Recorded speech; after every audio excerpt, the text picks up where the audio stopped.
khusus akhirnya fillah karena Ustaz Izzi Rifai hafizahullah, para hadirin dan hadirat jamaah sekalian, semoga dirahmati Allah Subhanahu wa taala. Amin.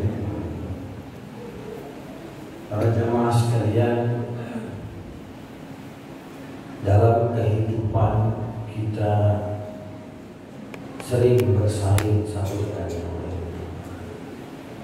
Di dalam persaingan ada yang menang, ada yang kalah.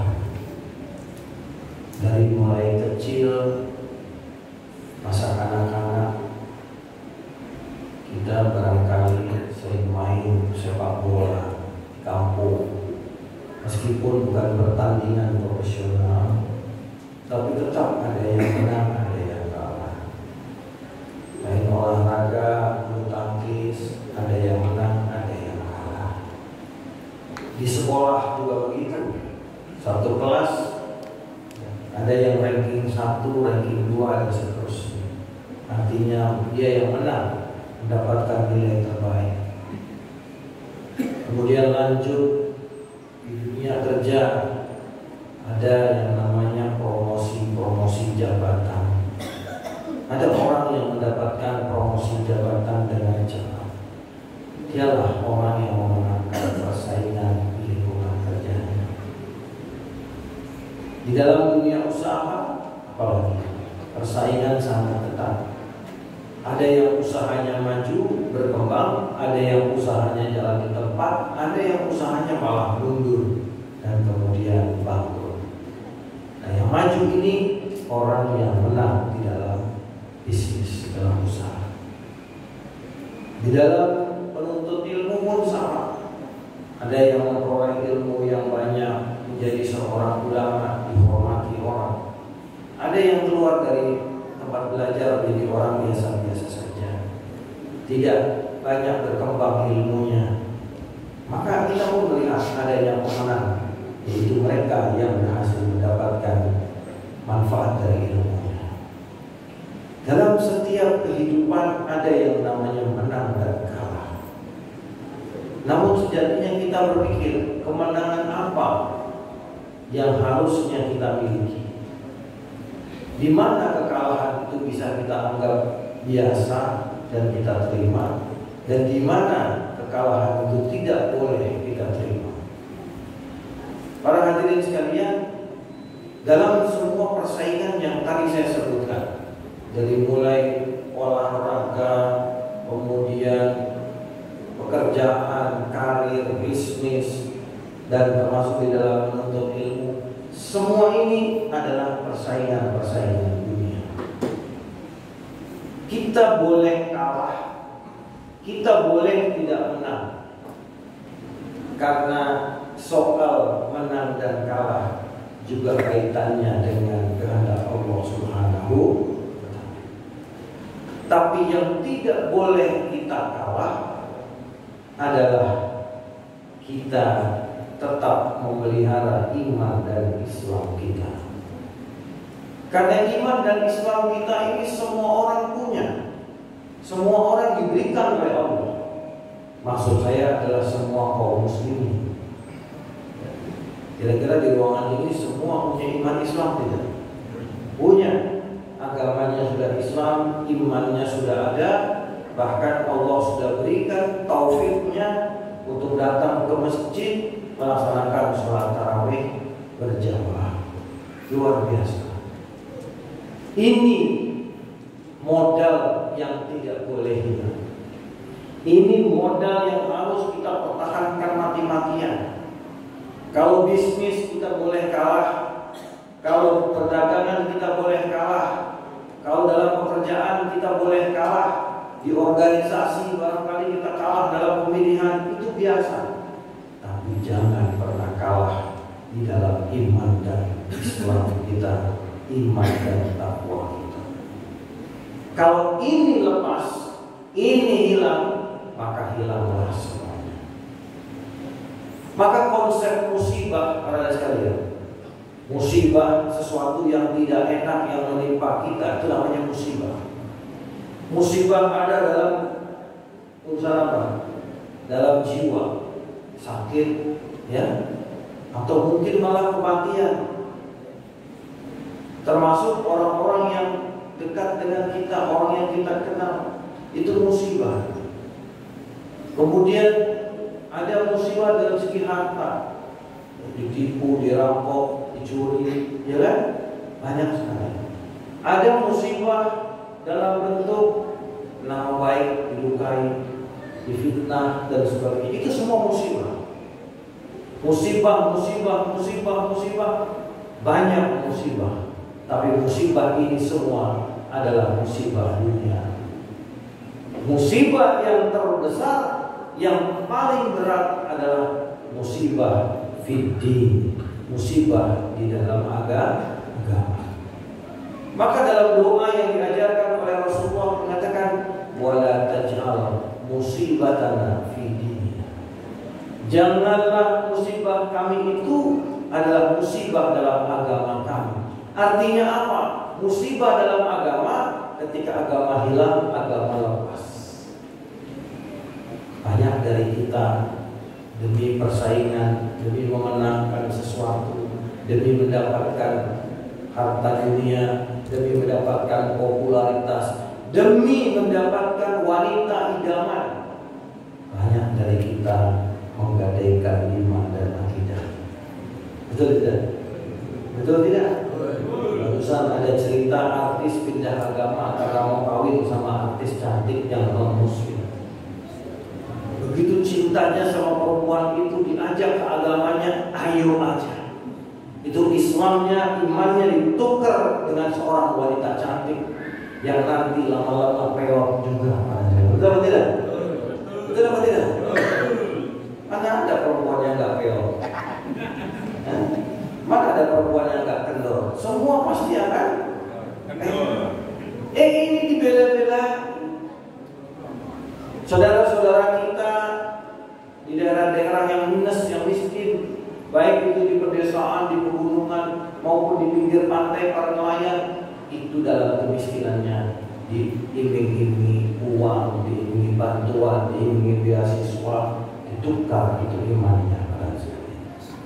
Ini namanya musibatun fiddin, musibah dalam agama.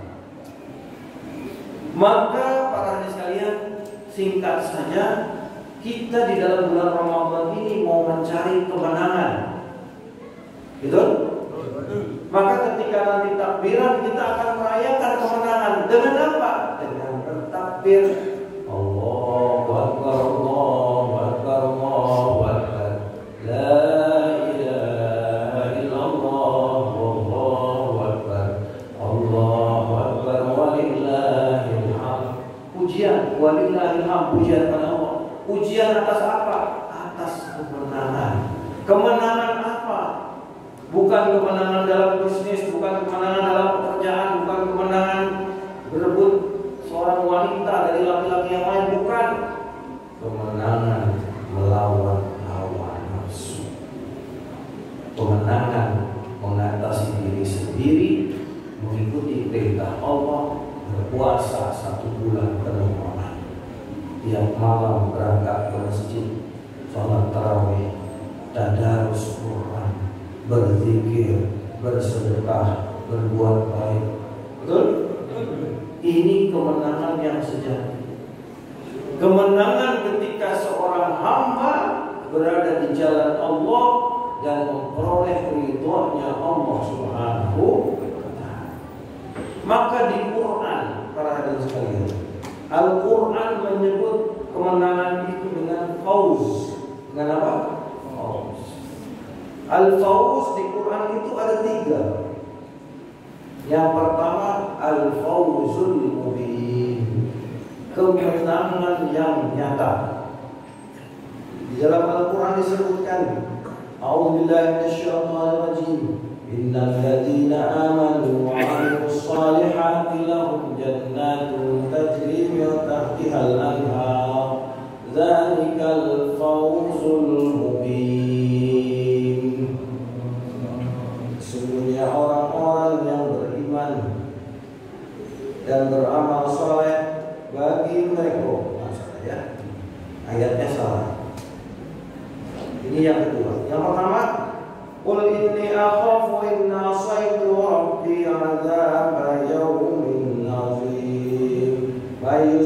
anhu yawma idzin faqad rahimah wa dzalikal fawzul mubin.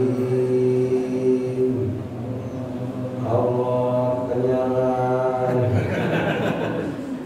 Jawabnya loyal banget. Rasanya kayaknya lontongnya kurang.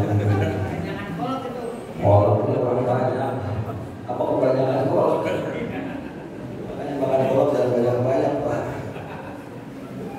Al-An'am ayat 15-16. Ayat 15-16.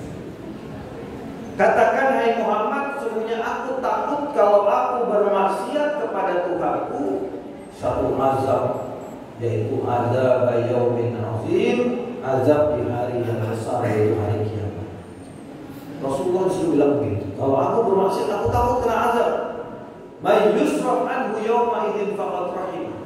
Barang siapa yang dialihkan, dipalingkan dari azab itu, maka sungguh dia orang yang mendapatkan rahmat dari Allah Subhanahu. Orang yang diselamatkan dari azab berarti orang yang mendapatkan rahmat dari Allah, nggak jadi disiksa oleh Allah Subhanahu. Wa dzalikal fawzul mubin, itu adalah kemenangan yang nyata. Jadi selamat dari azab, dapatkan rahmat Allah. Jadi Bapak Ibu sekalian, ibunya ada nggak ya? Oh, alhamdulillah. Kirain pada ngobrol ibu. Jadi Bapak Ibu sekalian, orang beriman itu ketika nanti wafat, mati dalam keadaan iman. Amin. Mati dalam keadaan membawa tauhid dalam hati. Amin. Mati dalam kalimat la ilaha illallah Muhammadur Rasul. Ini yang namanya husnul khotimah. Kalau mati dalam keadaan iman, dia masih punya dosa, dia belum sempat taubat, atau sudah taubat belum diterima oleh Allah taubatnya, di dalam kitab Zubat dikatakan, wa may yamut wa lam yatub min dzambihi fa amruhu mufawwadun li rabbih. Barang siapa yang mati belum sempat taubat dari dosanya, maka urusannya diserahkan kepada Allah Subhanahu. In syaa'a 'adzabahu wa in syaa'a ghafara lahu. Kalau Allah berkehendak, Allah azab dia dulu, cuci dulu di neraka. Tapi kalau Allah berkehendak pula, langsung Allah ampuni, Allah masukkan ke dalam surga. Jadi ada dua kemungkinan. Makanya yang paling penting adalah meninggal membawa iman. Itu yang paling. Karena kalau masih ada iman, mati sebagai muslim husnul khotimah, insya Allah pasti masuk surga. Amin. Pasti. Percaya enggak? Jangan percaya sama saya, percaya sama Rasul. Ya. Man qala la ilaha illallah dakhala jannah. Barang siapa yang mengucapkan la ilaha illallah, yaitu pada saat akhir hayatnya, bukan lagi sekarang, nanti akhir hayat yang menentukan. Ya, al-umur bil khawatim, ujungnya, endingnya yang penting. Kalau endingnya jelek, biar sebelumnya bagus-bagus, nggak ada artinya. Tapi biar sebelumnya jelek-jelek, endingnya bagus, jadi diterima oleh Allah Subhanahu. Maka ini faktor apa? Ini semua faktor rahmatnya Allah kepada kita. Ketika meninggal dalam keadaan iman, insya Allah pasti masuk surga. Cuma kalau masih belepotan berusaha, kira-kira kalau baju kotor langsung masuk lemari apa tidak, Pak? Hah? Tidak. Bu, ibu-ibu yang penting kalau sampai baju kotor. Bapaknya pulang kantor, baju kotor, bau keringat, ditaruh di lemari lagi enggak? Diapain? Cuci. Kenapa enggak dimasukin lemari? Kotor, bau, tosori, nehi, enggak boleh masuk ke dalam lemari. Cuci dulu. Diapain? Rendam pakai sabun. Ya. Rendam udah rontok, digiling di mesin cuci atau dikucak-kucak, papan penggilusan. Betul tidak? Ini proses ngilangin kotoran, ngilangin baunya. Udah dicuci, dikeluarin airnya, dibilas lagi, sampai sabunnya hilang, diperes, kotoran udah hilang, udah wangi bajunya dengan sabun. Bisa masuk lemari nggak? Udah bisa masuk lemari belum? Kenapa? Masih basah. Betul apa? Keringin dulu di mana? Di matahari, di jembreng. Atau ada mesin pengeringnya tuh, ya. Digiling-giling, dipanasin, biar kering. Bersih udah, wangi udah, kering udah. Langsung masuk lemari belum? Belum. Kenapa? Masih lecek. Betul nggak? Disetrika dulu. Setrikanya kan gak ada yang adem, setrikaan panas semua. Betul? Bayangin aja kita di akhirat tuh, dicelupin, diperas, ya, digiling, dijemur, disetrika. Nah, begitu dari setrika, jadi yang rapi. Udah rapi, wangi, bersih, mulus, licin, baru silahkan masuk ke lemari. Artinya Anda sudah boleh masuk ke dalam lemari. Begitu juga kita yang berdosa. Kalau punya dosa, cuci dulu. Karena surga gak boleh ada kotoran. Ya, karena surga gak boleh ada kotor. Tapi bagaimana? Apakah bisa Allah mengampuni langsung tanpa jenazah? Bisa. Dalam akidah Ahlussunnah, kalau Allah menghendaki, langsung Allah ampuni. Aku ampuni, jebret, langsung kotorannya langsung hilang. Hilang kotorannya, masuk surga sekarang. Bisa. Bisa apa tidak? Itu siapa yang dikasih Allah yang begitu? Siapa yang suruh cuci dulu? Itu Allah yang ngatur, bukan kita. Ya, kata sekarang tergantung amal perbuatan. Maksudnya ya. Mungkin kalau di dunia banyak sedekah, mungkin cepat datangkan rahmat Allah ya. Dalam Maulid tiba dikatakan apa? Ya kan? Ada 3 golongan, sulusun yadkhulunal jannata bighairi hisab. Ada sepertiga umatku kata Nabi masuk surga tanpa hisab. Mudah-mudahan kita golongan. Amin. Langsung nggak pakai ngantri, nggak pakai hisab, masuk ke surga. Dilihat dari mukanya, bercahaya. Nuruhum yas'a baina aydihim wa bi aymanihim yaquluna rabbana atmim lana nurana waghfir lana dzunubana innaka antal ghafurur rahim. Cahayanya berkilau, bersinar dari depan dan dari kanan. Oh ini kata malaikat, masuk, nggak pakai hisab. Ada yang bisa ngantri dulu, diperiksa dulu, betul atau tidak? Amalnya berapa, amal baiknya berapa, buruknya berapa, periksa. Macam-macam. Yang ketiga kata Nabi di dalam Maulid tiba, wasulusun ya'tuna bizunubi izom. Sepertiga lalu datang dosanya gede banget. Ya. Jadi golongan yang pertama tanpa hisab, golongan yang kedua datang dengan dosa, fayaghfir lahum, Allah ampuni, enggak pakai diazab lagi langsung. Yang ketiga datang dosanya bidzunubin, kata Allah, kata malaikat, wajadnahum asrafu ala anfusihim wa wajadna dzunubahum ka'amsalil jibal. Mereka itu orang yang melampaui batas dan dosanya segede-gede gunung, ya Allah.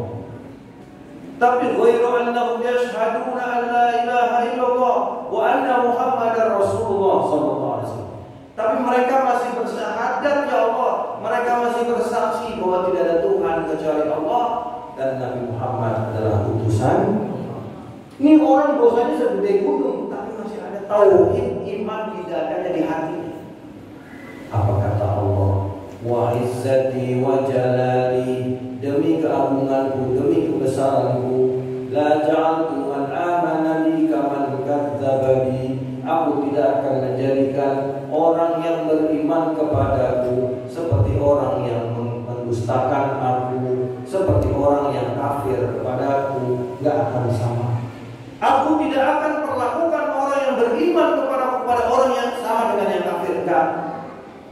Lalu Allah berfirman, adkhiluhumul jannata bi rahmati, masukkan sekarang mereka ke surga dengan rahmatku, kata Allah. Bahkan dalam riwayat lain dikatakan, ini orang ditimbangan Pak, udah ambles Pak, amal solehnya dikit, dosanya banyak. Ya, kafiran dia rusak. Ya, kalau kata orang Cina amsyong, kan? Betul apa tidak? Dosa amal solehnya habis, dosanya gede banget. Lemes sudah, lemes. Tapi akhirnya didatangkan satu kertas, satu lembar kertas yang enteng, tapi di situ tulisannya La ilaha illallah Muhammadur. Ini yang mau ditimbang, ya, cuma kertas dulu, menambahin kan? Ya, betul tidak? Ini yang namanya dosanya sudah segitu, amal solehnya habis. Ya, gimana urusannya? Ya kan? Akhirnya begitu kertas ditaruh, jelek, itu yang namanya dosanya kalah semua. Wah, gitu. Dosanya langsung enteng kelihatan. Satu kalimat La ilaha illallah lebih berat dari segala sesuatu.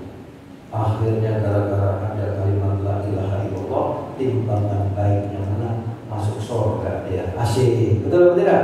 Alhamdulillah. Asik apa asik?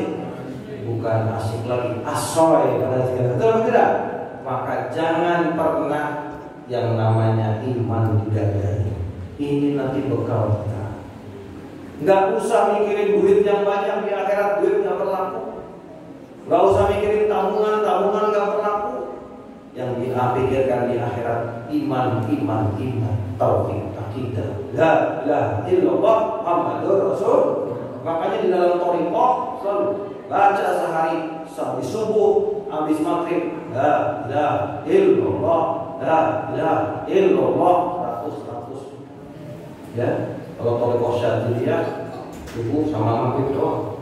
Kalau Qadiriyah Naqsyabandiyah masuk Rifaiyah gitu. Ya, setiap habis sholat. Habis sholat TQN 165. La ilaha illallah, la ilaha illallah. Tancapin terus di dada kita. Tancap. Sehingga nanti pada saat sakaratul maut, di mana setan iblis begitu hebat yang menggoda kita, ini sudah rancang, nggak akan bisa dilepas. Tapi kalau nggak latihan, ya betul. Makanya perlu latihan. Latihan terus. Supaya apa? Pada saat sakaratul maut itu injury time. Ya, setan iblis lagi mau mengambil iman kita, lagi kehausan, tawarin minum. Coba rajin sekalian. Makanya ya kemenangan sejati itu ketika kita mendapat dibebaskan dari azab dan mendapatkan rahmat Allah Subhanahu. Yang kedua namanya al-fauzul kabir, yaitu ketika kita masuk surga. Itu yang tadi saya bacakan pertama, innal ladzina amanu wa amilus shalihat lahum jannatun tajri min tahtiha al-anhar dzalikal fauzul kabir. Orang-orang yang beriman amal saleh mendapatkan surga yang mengalir sungai di bawahnya, itu adalah kemenangan yang besar. Dan kemenangan yang tertinggi adalah al-fawzul azim. Ini yang paling banyak di Quran, ya. Wa adallahu al-mu'minina wal mu'minat jannatin tajri min tahtiha al-anhar khalidina fiha wa masakin thayyibatan fi jannati 'adn wa ridwanun min Allahi akbar. Dzalika huwal fawzul azim. Allah menjanjikan kepada kaum mukminin laki-laki dan perempuan surga-surga yang mengalir di bawahnya sungai-sungai, mereka kekal di dalamnya selama-lamanya, dan istana-istana yang indah di surga Aden, dan ridhonya Allah yang terbesar. Itulah kemenangan yang agung, kemenangan yang sangat besar, yaitu ridwan min Allah. Ketika mendapatkan ridho dari Allah Subhanahu. Ketika dalam surat Al-Bayyinah dikatakan radhiyallahu anhum wa radu an dzalika liman khasyiya rabbah. Allah ridha kepada mereka ridha kepada Allah. Itulah puncak daripada kenikmatan kemenangan ini kita dapatkan di bulan Ramadan ini, dan kita bisa keluar menjadi pemenang sejati. Amin ya rabbal alamin. Demikian yang dapat saya sampaikan. Mungkin sampai Lebaran kita bertemu lagi. Saya mohon maaf yang sebesar-besarnya atas segala salah dan khilaf. Dengan aidin al-faizin, kullu 'am wa antum bi khair. Taqabbalallahu minna wa minkum wa taqabbal ila karim. Wassalamualaikum warahmatullahi wabarakatuh.